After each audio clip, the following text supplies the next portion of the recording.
प्रिय बच्चों, तुम्हारी संस्कृत की पुस्तक परिवर्तित हो गई है।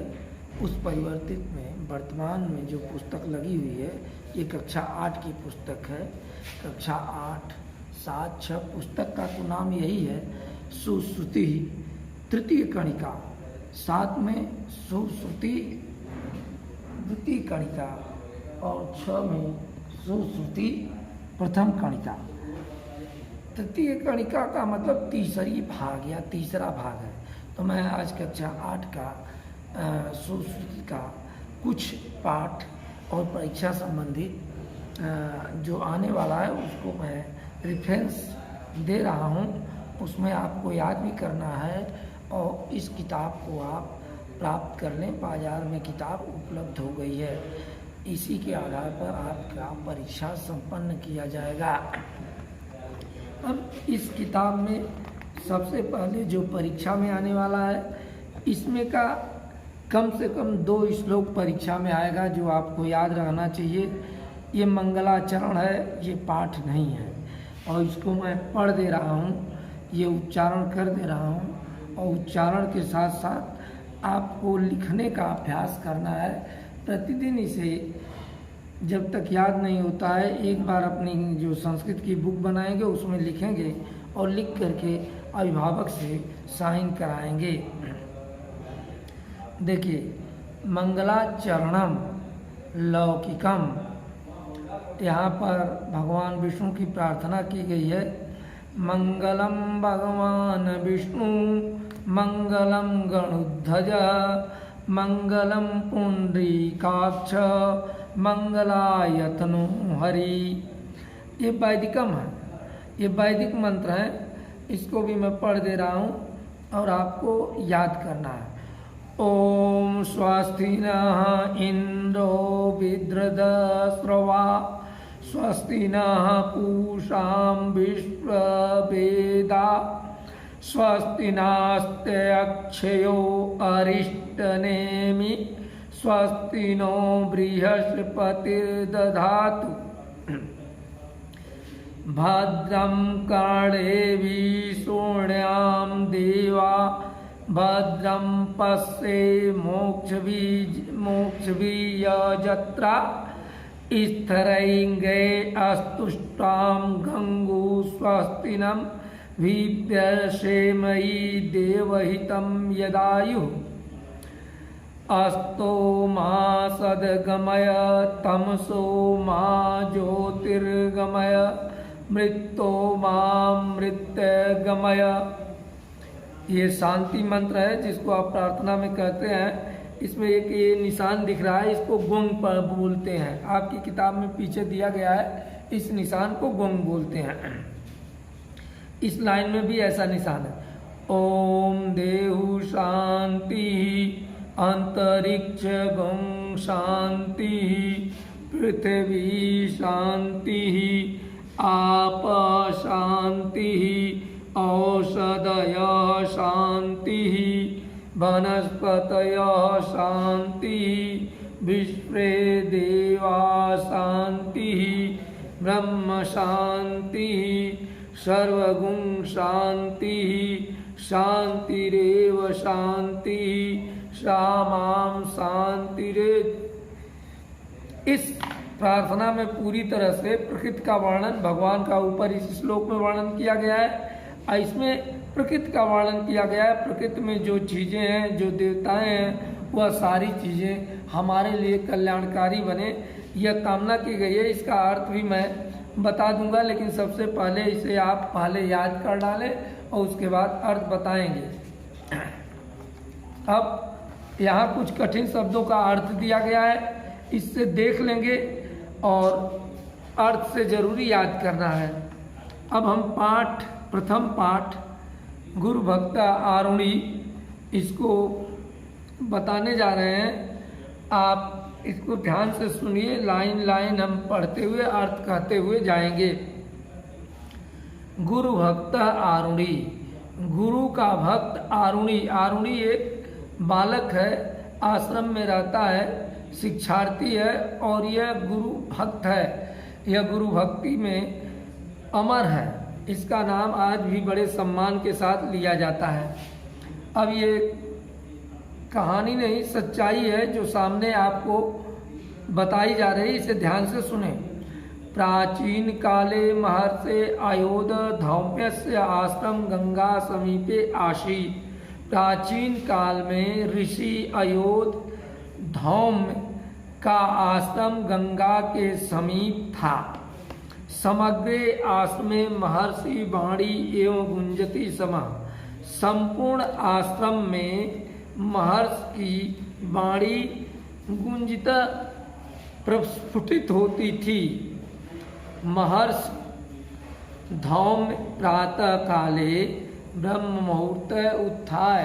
सवेरे ब्रह्म मुहूर्त का समय होता है, सूर्य उगने से पहले, अर्थात 4 बजे को समय को हम ब्रह्म मुहूर्त समय कहते हैं, उठते थे।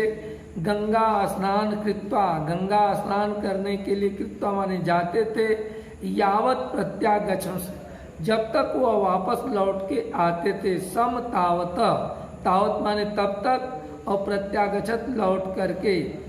सर्वे शिष्या, उनके आश्रम में रहने वाले सभी शिष्य, आपको चित्र में दिखाई दे रहा होगा, ये सारे पढ़ने वाले उनके शिक्षार्थी शिष्य। अपि स्वकीया, उनके शिष्य भी, अपि माने भी, स्वकीया माने अपने नित्य क्रिया, नित्य क्रिया माने उठ करके शौच आदि मंजन आदि और स्नान आदि क्रिया संपादन माने पूरा करके।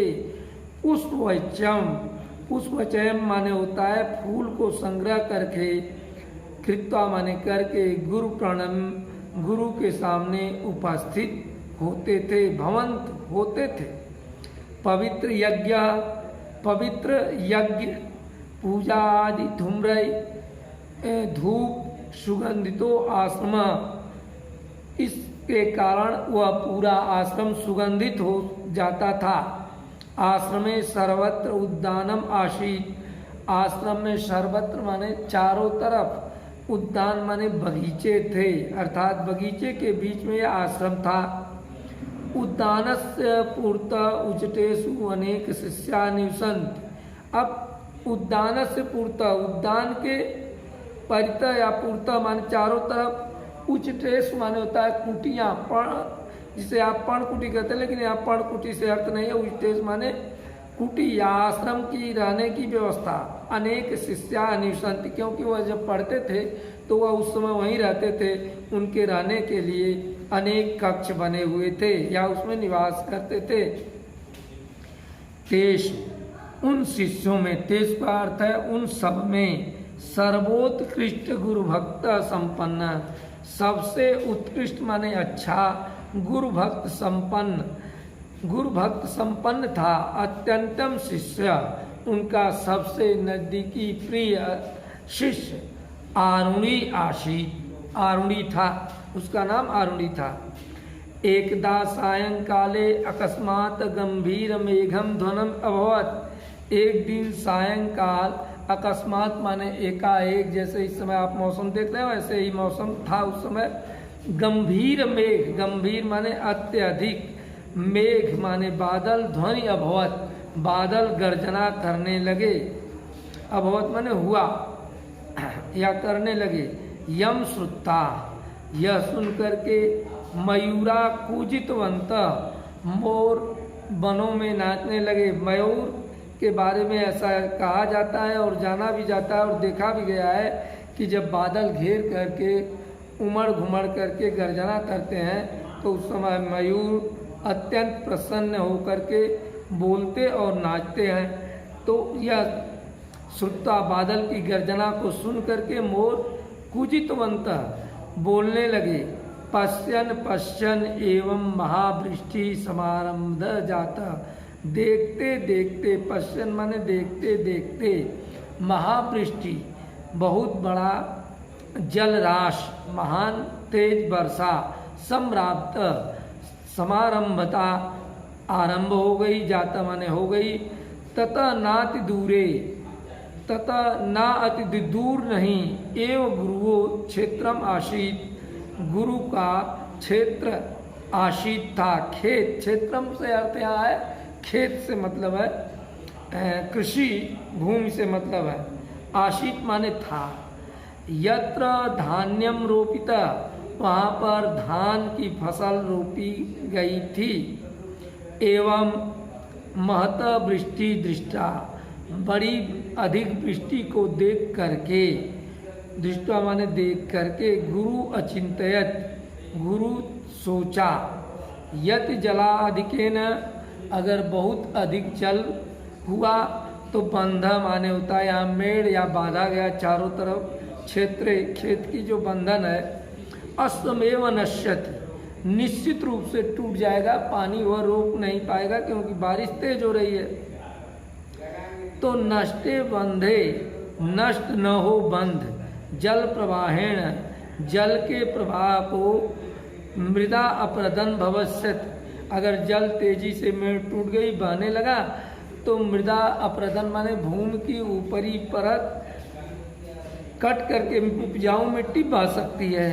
ततुम कथयपि, इसकी रक्षा कैसे की जाए, रक्षणीयम इति, रक्षा करने के लिए ऐसा विचित्यंत माने सोच करके, गुरु धौम्यम, गुरु धौम्य, जो धौम्य गुरु थे, आरुणम आहुतवान, आरुणी को अपने पास आहुत मानव ने बुलाया। कथितवान, उनसे कहा, च और पुत्र आरुणी, हे पुत्र आरुणी, शीघ्रम गत्वा, शीघ्र तेजी से जाओ, क्षेत्र से माने खेत का, रक्षाम कुरु, रक्षा करो, अन्यथा बंध नष्ट भविष्यत, खेत की मेड़ नष्ट हो जाएगी। इति ऐसा। यथा आज्ञापति गुरुदेव, आरुणि ने कहा जैसा आपका आज्ञा है गुरुदेव, तथामि करोमि, वही मैं करूँगा। एवं उक्ता आरुणि, यह देख करके आरुणि क्षेत्रम प्रति निगतवान, खेत की तरफ चल दिया। महावृष्टि अविच्छिन्ना एव आसीत, बहुत अधिक तेज वर्षा होने के कारण अविच्छिन्ना माने टूटे एव आशीत था। मामेव गुरु आदिष्टवान इति, मेरे गुरु ने मुझको आदेश दिया है। इति स्वकीय सौभाग्यम मत्वा, यह उन्होंने अपना सौभाग्य समझा, कार्य नहीं कि एक प्रकार का गुरु ने काम दे दिया इसे करना जरूरी है, वो समझे गुरु जी ने इस काम को दिया है, मैं बहुत बड़ा मेरा सौभाग्य, अधिक मैं गुरु का प्रिय हूँ। आरुणिम धन्यम संजाता, उनको धन्यवाद दिया, उनके बारे में अच्छा सोचा। क्षेत्रम गत्वा, खेत में जा करके, क्षेत्रम माने क्षेत्र को, खेत को, गत्वा माने जा करके, आरुणि दृष्टवान देखा, एक जो एक अस्मिन स्थाने बंध विच्छना, एक स्थान पर बंध माने मेड़, विच्छना माने टूट गई है। अस्ति तद महती जलधारा, वहाँ से बहुत अधिक बड़ी जलधारा की रास प्रवहति समय, उस समय बह रही थी। तम नियोद्धम, उसको नियोद्धम माने रोकने या बांधने का, तम माने उसके द्वारा, स बहु प्रयासम कृतवान, बहुत प्रयास किया गया, किंतु सफलम न अभयत, वह सफल नहीं हुआ, अर्थात उस मेड़ को बांध नहीं पाया। वर्षा लगातार चल रही थी, पानी अधिक मात्रा में खेत से निकल रहा था। अनंत, अंत में हार करके, स स्वयमेव, अपने आप को, जल प्रवाह स्थले, जहाँ से जल बह रहा था उस स्थाने पर स्थित्वा, अपने को स्थित कर दिया। स्थित करने का मतलब वहीं प्रवाह जहाँ था, वहाँ आप फिगर में भी देख रहे होंगे, चित्र में देख रहे होंगे, उस जल को रोकने के लिए वो स्वयं लेट गए। मिट्टी का अभाव था, मिट्टी रुक नहीं रही थी, इस नाते गुरु का आदेश और पानी को रोकने के लिए वो स्थिरता अपने को स्थिर कर दिए। जल प्रवाह अवरोधनाय, जल प्रवाह को रोकने के लिए निश्चयम कृतवान, निश्चय किया कि हम जल प्रवाह निश्चित रोकेंगे, मेरा सौभाग्य गुरु जी ने कहा है।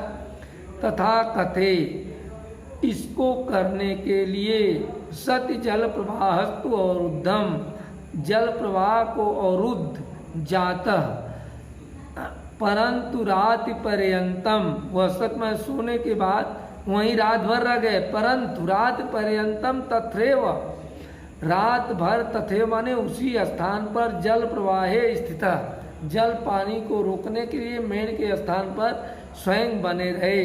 आरुणी निश्चयन, आरुणी के इस निश्चय जाता माने हुआ कि यह ऐसा करूँगा। तथापि सह, उस प्रकार से वह कर्तव्यस्थ पथात विचलितम ना भवती थी, वह कर्तव्य से अपने विचलित नहीं हुए। उन्होंने ऐसा आकर के नहीं कहा गुरुजी आपकी खेत का पानी बह रहा है, मैं नहीं बहा सकता, दूसरे को भेजा जाए, ऐसा नहीं। उन्होंने अकेले निश्चित किया और निश्चित करके अपने कर्तव्य पथ पर काम करने के लिए पूरी तरह से तत्पर हो गए। अपरे अहानि, दूसरे दिन स्नानम गुरु, जैसे ऊपर बताया गया है कि आश्रम में प्रत्येक दिन ब्रह्म मुहूर्त में गुरुजी स्नान करने के लिए गंगा जी जाते हैं, तो गुरु सर्वे शिष्या, और स्नान करने के बाद नित्य क्रिया को निपटा करके सभी शिष्यों के साथ अभिवादनार्थ, आशीर्वाद देने के लिए, समुपस्थिता, प्रणाम उनका स्वीकार करने के लिए और आशीर्वाद देने के लिए उपस्थित हुए। किंतु तत्र समूहे आरुणिम न दृष्टा, उसमें आरुणि उनका शिष्य जो परम था वह दिखा नहीं। गुरुवाच्य, गुरु ने कहा, कुत्रास्त में प्रिय शिष्य आरुणि, कुत्रास्त माने कहाँ पर, कुत्र माने कहाँ, अस्त माने है, मेरा प्रिय शिष्य आरुणि कहाँ है। कथम स अत्र न आगत, क्यों वह यहाँ नहीं आया। इति तदा एक शिष्य गुरु प्रत्यम, तब एक शिष्य गुरु के प्रति निवेदयत, गुरु की तरफ उसने निवेदन किया, बताया। यति महोदय, हे श्रीमान, भवताम यम आज्ञाम, आपके आज्ञा के कारण, भवताम माने आपके, एवं आज्ञाम उस आज्ञा के कारण, सह तुम वह तो सायंकाले संध्या के समय ही, एवं क्षेत्रम प्रतिकृतवान, खेत की तरफ चला गया था। प्रति क्षेत्र गतवानम तत् प्रवृत्ति, ततः प्रवृत्ति इदानीम न आगत, उधर से प्रवृत्ति माने वापस, इदानीम माने इधर, आगत माने न आगत नहीं आया। ततः श्रुत्वा गुरु, ऐसा सुन करके गुरु अभासत, कहा, हाधिक कथम स न आगत, अफसोस है कि क्या, कथम क्यों, वह स माने वह न आगत, क्या बात है, अफसोस है कि वह नहीं आया। कुत्रास्त, कहाँ है, आरुणि, इति क्रोशन, उसको बुलाने के लिए, प्रोत्साहन माने बुलाने के लिए, शिष्य ऐसा अपने अन्य शिष्यों के साथ अनुगम्यमान चल दिए। क्षेत्रम प्रतिकृतवानम, तरफ, क्षेत्र खेत की तरफ गए। तत्रैव तम तम अनिवंशयनि, वहाँ पर तुम उसको अनिवंशम खोजते हुए, उच्चय उच्चय, तेज तेज, अक्रोशयन माने बुलाते हुए, शिष्यों अपने और शिष्यों के साथ, गुरु एक अस्मिन स्थाने, एक निश्चित स्थान पर, जल प्रवाहे पतितम, जल प्रवाह पतितम माने गिर रहा था, निश्चितेन आरुणि दृष्टवान, वहीं पर आरुणि को उन्होंने दृष्टवान माने देखा। अनंतरम तम उत्थाय, उसके बाद उसको उन्होंने उठाया। महता प्रयासेन, बहुत अधिक प्रयास करने के बाद, चैतन्यम उपगते, रात भर पानी में रहने के कारण वह बेहोश हो गया था, चेतनता उसकी थोड़ी कम हो गई थी। ऐसे में उसको उन्होंने बहुत प्रयास किया और प्रयास करके उसे फिर चैतन्यता लाई गई। शिष्य गुरु, शिष्य ने गुरु का हृदय आलिंगनम कृतवान, हृदय से आलिंगन चिपक करके, कृतवान माने किया, आशीर्वादम च दत्तवान, और आशीर्वाद दिया। यत भवतः ऐसा गुरु भक्त एवं जगती कीर्ता। इस प्रकार की गुरु भक्ति ममापि जगता कीर्ति आज भी संसार में प्रसरिये से फैली हुई है। आरुणि की गुरु भक्ति धन्यम एतादृश शिष्य अच्छे हैं इस प्रकार के शिष्य। आरुणि यम प्राप्त गुरु धौम्य। आरुणि जैसा यम माने उसको प्राप्त गुरु धौम्य को आरुणि जैसा शिष्य पाकर के वो धन्य है। अपि संसारे फिर भी इस संसार में विख्यात जाता ही थी। आज भी आरुणि विख्यात है। अब इस प्रकार से इस पाठ का हमने आपको हिंदी अनुवाद भी बता दिया और यह इस पाठ का सारांश है। हो सकता है इसमें से कुछ लाइन आ जाए उसका हिंदी अनुवाद लिखना हो या पूरी कहानी पूछ दी जा सकती है परीक्षा में कि गुरु भक्त आरुणि का हिंदी में सारांश लिखिए, तो आप किताब कॉपी पर अपने लिख भी लेंगे और इसे अर्थ भी दोहरा लेंगे। नहीं आने पर संपर्क करके इसका अर्थ पूछ सकते हैं।